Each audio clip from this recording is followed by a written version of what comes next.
పవన్ కళ్యాణ్ గారు నటించిన హరిహర వీరమల్లు రిలీజ్ కాకముందే ట్రోల్స్ అయితే స్టార్ట్ చేశారు. ముఖ్యంగా ట్రోల్స్ చేసింది ఎవరు అనే విషయాలు అయితే తెలుసుకుందాం. దీని గురించి అయితే మాట్లాడేందుకు ప్రస్తుతం మనతో పాటు సీనియర్ జర్నలిస్ట్ సిఎస్ రావు గారు ఉన్నారు. నమస్తే అండి. నమస్తే sir. Harihara Veeramallu movie release కాకముందే ట్రోల్స్ అయితే స్టార్ట్ అయిపోయాయి. అసలు ముఖ్యంగా ట్రోల్స్ చేసింది ఎవరు?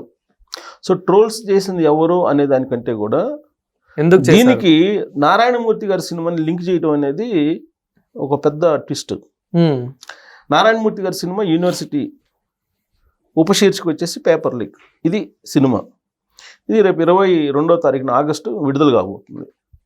అయితే దానికి సంబంధించినటువంటి మీటింగ్ పెట్టారు. దేశపతి శ్రీనివాస్ గారు, అద్దంకి దయాకర్ గారు, ఇలా రకరకాలుగా చాలామంది కవులు కళాకారులు అంతా కూడా సమావేశమయ్యారు హైదరాబాద్లో. రీసెంట్గా ఒక 2-3 రోజుల ముందుగానే రీసెంట్గానే ఆ మీటింగ్ జరిగినప్పుడు ఆర్ నారాయణమూర్తి గారు ప్రభుత్వం వైపు నుంచి మీరు ఏదైనా బెనిఫిట్స్ అడగచ్చు కదా, టికెట్ రేట్స్ పెంచేది కానీ లేదంటే ఇతర బెనిఫిట్స్ అడగచ్చు కదా, మీరు రాయితీలు కానీ ఇలాంటివన్నీ అడగచ్చు కదా అని చెప్పి అడిగితే, ప్రభుత్వం వైపు నుంచి నాకు ఎలాంటి సహకారం అవసరం లేదు, నా సినిమాని నేను రిలీజ్ చేస్తున్నాను, అది సామాజిక దృక్పథం కోసం తీసినటువంటి సినిమా, నేను ఎప్పుడు అడగలేదు, ఇంకా అడగను కూడా, ఇప్పుడు కూడా అడగను అని చెప్పి చెప్పారట ఆ వేదిక మీద. ఎవరు? నారాయణమూర్తి గారు. ఓకే. పీపుల్స్ స్టార్ అంటారు ఆయన. ఆయన చాలా సినిమాలు తీశారు, అన్ని సామాజిక అంశాలతోటే ఉంటాయి. కథ బలమైనటువంటి దాన్ని ఎంచుకుంటారు, నడిపిస్తారు, కథనాన్ని నడిపిస్తారు. ఆయన ఏమి మిగతా స్టార్స్ లాగా కోట్ల రూపాయలు అలా ఉండదు, ఆశించరు. ప్లస్ ఆయన సామాజిక కోణంలో నుంచి సినిమాలు తీస్తారు. ఆయన ప్రభుత్వ సహకారం నేను అడగను అన్నారు. అడగకపోయినప్పటికీ ఆ నారాయణమూర్తి గారి సినిమాలు సమాజానికి ఒక సందేశం ఇచ్చేటువంటి సినిమాలు కాబట్టి ఆయనకి రాయితీలో లేదంటే ఇతరతర బెనిఫిట్స్ కల్పించాలి ప్రభుత్వాలే. కానీ ప్రభుత్వాలు కూడా ఎప్పుడు బెనిఫిట్స్ కల్పించలేదు, ఆయన అడగలేదు, ఇప్పుడు కూడా అడగను అంటున్నారు. ఇది హరిహర వీరమల్లు సినిమాకి లింక్ పెట్టి సోషల్ మీడియాలో పెద్ద ఎత్తున ప్రచారం చేస్తున్నారు. ఓకే. ఎందుకు అని అంటే, ఇప్పుడు ఆర్ నారాయణమూర్తి గారి సినిమా యూనివర్సిటీ పేపర్ లీక్ అనేది ఉపశీర్షిక. దాని నేపథ్యం ఏంటి, దాని కథలో ఉన్నటువంటి అంశం ఏంటంటే విద్యా వ్యవస్థ. ఈ విద్యా వ్యవస్థలో పేపర్ లీకేజీ, ఇంటర్మీడియట్ పేపర్ లీకేజీలు అని విద్యార్థులు ఆత్మహత్యలు చేసుకున్నారు. ఆంధ్రప్రదేశ్లో గత ప్రభుత్వ హయాంలో గ్రూప్ 1 పేపర్ లీక్ అయింది, ఇక్కడ కూడా గ్రూప్ 2 పేపర్ లీక్ అయింది తెలంగాణలో.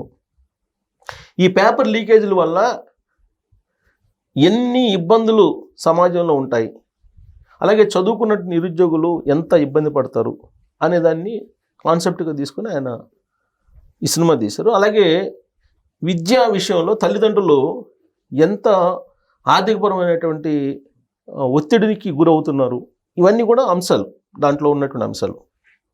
కానీ హరిహర వీరమల్లు సినిమా ఏంటి, అదేదో ఒక ఫ్రిక్షన్ క్యారెక్టర్ తీసుకున్నారని చెబుతున్నారు హరిహర వీరమల్లుకి సంబంధించి. పూర్వపు చరిత్రని వక్రీకరించారని కొంతమంది, అప్పట్లో ఉండేటువంటి దాన్ని ఏదో ఒక ఫ్రిక్షన్ క్యారెక్టర్, ఒక కల్పన చేసేసి ఆర్టిఫిషియల్ ఒక క్యారెక్టర్ని క్రియేట్ చేసి ఆ క్యారెక్టర్ నుంచి మళ్ళీ చరిత్రని కలిపి ఆ క్యారెక్టర్కి చేశారు అని చెప్పి చెప్తున్నారు. ఓకే. సో ఔరంగజేబు ఎంత క్రూరుడు, ఆ రోజు హిందువులు బతకడానికి పన్నులు కట్టాలి అనేటువంటి యాంగిల్లో సినిమా తీసుకొచ్చారు. తర్వాత హిందువుల మీద ఎంత వ్యతిరేకంగా అప్పట్లో ముస్లిం రాజులు ఉండేవాళ్ళు అనే యాంగిల్లో తీశారు, హిందూ ముస్లిం అనే యాంగిల్లో తీశారు అని చెప్పి ఆ సినిమా చూసినటువంటి వాళ్ళు చెప్తున్నారు. రివ్యూల్లో కూడా అదే రాశారు. సరే, ఆ సినిమా ఎలా ఉంది ఏంటి అనేది పక్కన పెడితే మిక్స్డ్ టాక్ ఉంది. సో కాబట్టి ఆ సినిమా ఎలా ఉంది ఏంటి అనేది పక్కన పెడితే ఈ సినిమాలో గ్రాఫిక్స్, ఈ గ్రాఫిక్స్ దాని మీద ఒక పెద్ద చర్చ పెట్టారు. ఎవరు పెట్టారు? వైఎస్ఆర్ కాంగ్రెస్ పార్టీకి సంబంధించినటువంటి ఛానల్స్. దాన్నే బ్లూ మీడియా అంటున్నారు మార్కెట్లో, అంతే కదా. బ్లూ మీడియాకి సంబంధించినటువంటి వాళ్ళు ఈ గ్రాఫిక్స్ తోటి సినిమా తీశారు, మోసం చేశారు పవన్ కళ్యాణ్, వాళ్ళ అభిమానుల్ని వాళ్ళ ఫ్యాన్స్ని మోసం చేశారు అనే యాంగిల్లో ప్రధానమైనటువంటి న్యూస్ ఛానల్లో వాళ్ళు లీడ్ తీసుకొని లీడ్ న్యూస్గా ప్రొజెక్ట్ చేస్తున్నారు. అంటే వాళ్ళు చెప్పేది నిజం కాదంటారా? నిజం అయ్యి ఉండొచ్చు, అది బిజినెస్, అది సినిమా అనేది బిజినెస్. అఫ్ కోర్స్ ఆయన డిప్యూటీ సీఎంగా ఉన్నారు. అవును. ఆయన మాత్రాన ఆ గ్రీన్ మ్యాట్లో తీసినటువంటి దాన్ని గుర్రపు స్వారీ, ఆ గుర్రపు స్వారీకి సంబంధించి గ్రాఫిక్స్ని వీళ్ళు పిన్ టు పిన్ చూపించి ఇది పవన్ కళ్యాణ్ గారు కాదు, పవన్ కళ్యాణ్ గారు డూపుని పెట్టి తీశారు, ఇది డూపు, ఇది రియల్ కాదు, ఇవన్నీ ఒక రకంగా చెప్పాలంటే శల్య పరీక్ష చేస్తున్నారు దాన్ని. ఓకే, శల్య పరీక్ష చేసి ఆ సినిమా మొత్తం మీద పవన్ కళ్యాణ్ ఒక 20 నిమిషాలు 30 నిమిషాలు తప్ప మిగతాదంతా కూడా గ్రీన్ మ్యాట్లో చుట్టేశారు. దానికి కొన్ని కోట్ల రూపాయలు వసూలు చేసుకోవడానికి ప్రభుత్వం నుంచి టికెట్ల రేట్లను పెంచుకునేదానికి అనుమతులు తీసుకున్నారు. ఇక్కడంటే డిప్యూటీ సీఎంగా ఉన్నారు, ఆంధ్రప్రదేశ్లో తీసుకున్నారు. మరి తెలంగాణలో ఎలా ఇచ్చారు? తెలంగాణలో కూడా టికెట్ల రేట్లు పెంచుకునేదానికి అవును ఇచ్చారు. ప్లస్ బ్లాక్లో టికెట్లు అమ్ముకునేదానికి పర్మిషన్స్ ఇచ్చారు. ఇది ఎలా ఇస్తారు అనేది బ్లూ మీడియా చేస్తున్నటువంటి పెద్ద ప్రచారం గత 24 గంటల నుంచి. హరిహర వీరమల్లు రిలీజ్కి ఒక రోజు ముందే ఆ సినిమాకు సంబంధించినటువంటి నెగిటివ్ ప్రచారాన్ని బాగా తీసుకెళ్లారు మీడియాలో. దానికంటే ముందు అసలు సినిమా రిలీజ్ కాదు, ఆ సినిమాకు సంబంధించినటువంటి ఒక సాంగ్ రిలీజ్ చేసినప్పుడే ఆ సినిమా అట్టర్ ఫ్లాప్ అని చెప్పేసి పేరు నాని మాజీ మంత్రి వైఎస్ఆర్ కాంగ్రెస్ పార్టీ ఆయనైతే ప్రెస్ మీట్ పెట్టి చెప్పారు, ఆ సినిమాని 4 సార్లు రీటేక్ చేశారు, రీమేకింగ్ చేశారు, 3 డైరెక్టర్లు మారారు, ఆ సినిమా ఆడదు, అది అట్టర్ ఫ్లాప్ సినిమా అని చెప్పి ఆయన ప్రెస్ మీట్లో చెప్పారు. ఆ తర్వాత అంబటి రాంబాబు గారు సినిమా రిలీజ్కి కొన్ని గంటల ముందు కనకవర్షం కురవాలి ఈ సినిమా అని చెప్పి ఒక వ్యంగ్య రూపంలో, అది సినిమా హిట్ కావాలనేటువంటి వ్యంగ్య రూపంలో కనకవర్షం కురవాలని ఆయన ఒక ట్వీట్ పెట్టారు. అయితే ఆ ట్వీట్ని 2 రకాలుగా అర్థం చేసుకున్నారు. కొంతమంది ఏమో జనసేనలోకి రావడానికి ఆయన ప్రయత్నం చేస్తున్నారని, దానికి అదనంగా ఇంకోటి ఏం చేశారు, ఆంబోతు వైఎస్ఆర్ కాంగ్రెస్ పార్టీలో ఉన్న ఆంబోతు జనసేన పార్టీలోకి వచ్చినంత మాత్రం ఆవుగా మారుతుందా, మారదు, తీసుకోవద్దని చెప్పి కొంతమంది. ఆయన ట్వీట్ని చూసి ఈయన ఏదో పార్టీ మారుతున్నారని ట్రోల్ చేసినటువంటి వాళ్ళు కూడా ఉన్నారు. అయితే ఇక్కడ హరిహర వీరమల్లుకి సంబంధించి సక్సెస్ మీట్ పెట్టారు. అంటే అది సూపర్ హిట్ అయింది సినిమా, బ్లాక్ బస్టర్ అని చెప్పి సినిమా యూనిట్ సక్సెస్ మీట్ పెట్టారు. ఆ సక్సెస్ మీట్కి కొంత లేట్గా వచ్చినటువంటి పవన్ కళ్యాణ్ గారు అసహనానికి గురయ్యారు అని చెప్పి వినిపిస్తుంది. ఎందుకు అని అంటే ఈ గ్రాఫిక్స్ అనేవి నాసిరకంగా ఉన్నాయి అని చెప్పి బహుశా ఆయన కూడా అబ్జర్వ్ చేస్తుంటారేమో. ఈ బ్లూ మీడియా చేసినటువంటి ప్రచారానికి జనరల్గా మనం గ్రీన్ మ్యాట్లో చేసేటప్పుడు కొన్ని మనకి తెలుస్తాయి, కానీ తెలియకుండా చేసేదే నాణ్యమైనటువంటి టాలెంట్తో కూడినటువంటి గ్రాఫిక్స్ అవి. కానీ ఈయన గుర్రం స్వారీ చేస్తున్నప్పుడు అసలు నేల అసలు కనపడకుండా, భూమి కనపడకుండా గుర్రం గాలిలో తేలిపోతున్నట్టు గ్రాఫిక్స్ ఉన్నాయంట కొన్ని చోట్ల. అది ప్రశ్నించారంట ఆయన సక్సెస్ మీట్లో. ప్రశ్నించి ఇమీడియట్గా వాటిని తీసేయండి అని చెప్పి అప్పటికప్పుడు వాటిని ఆ గ్రాఫిక్స్ని తొలగించారు అని చెప్పి ఇప్పుడు మళ్ళీ బ్లూ మీడియా కొత్త ప్రచారాన్ని అందుకుంది.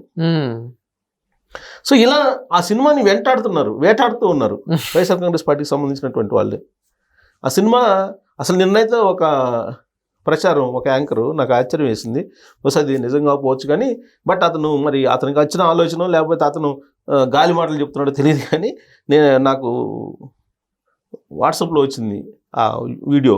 అతను ఏం చెప్తున్నాడంటే, మీరు సినిమా చూడొద్దు, ఇదిగో ఈ 1000 రూపాయలు తీసుకొని మీరు వెళ్ళిపోండి అని చెప్పి సినిమా థియేటర్ల దగ్గర వైఎస్ఆర్ కాంగ్రెస్ పార్టీ వాళ్ళు ఉండి ఈ సినిమాకి వచ్చినటువంటి వాళ్ళని వెనక్కి పంపిస్తున్నారని చెప్పి అతను చెప్తున్నాడు. అది మరీ ఎబ్బెట్టుగా ఉంది నాకు వినటానికి కూడా.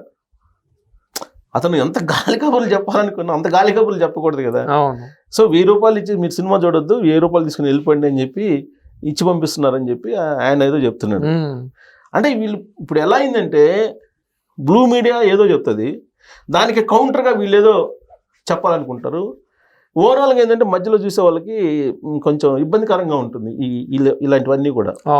ఇప్పుడు దాన్ని సినిమా అనేది ఒక కమర్షియల్ యాంగిల్లోనే చూడాలి, దాన్ని వ్యాపారాత్మకంగానే చూడాలి సినిమాని.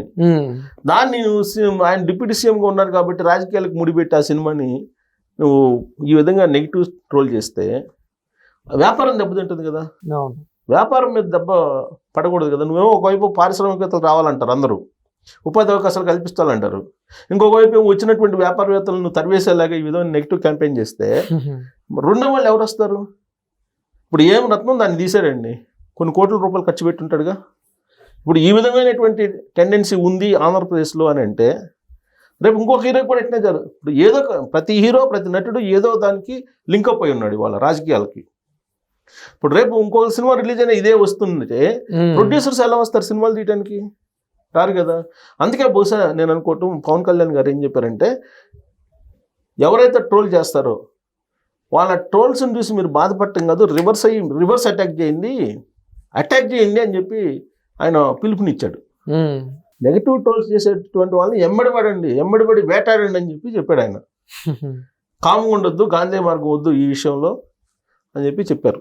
సో లాస్ట్కి ఇప్పుడు సోషల్ మీడియాలో పవన్ కళ్యాణ్ గారు ఒక డిసైడ్ అయ్యారు. ఏం డిసైడ్ అయ్యారంటే, వాళ్ళు కనుక మేము ట్రోల్ చేస్తే మీరు డబుల్ ట్రోల్ చేసి వెంటాడని చూసుకుందాం అని చెప్పి క్లియర్ కట్గా జనసైన్యానికి ఒక ఇండికేషన్ ఇచ్చారు. సో దీంతో మనం రాబోయే రోజుల్లో సోషల్ మీడియాలో రచ్చని చూడబోతాము. ఇప్పటికే రచ్చ ఉంది, ఇంకా డబుల్ రచ్చ మనం చూసే అవకాశం ఉంది. Thank you sir.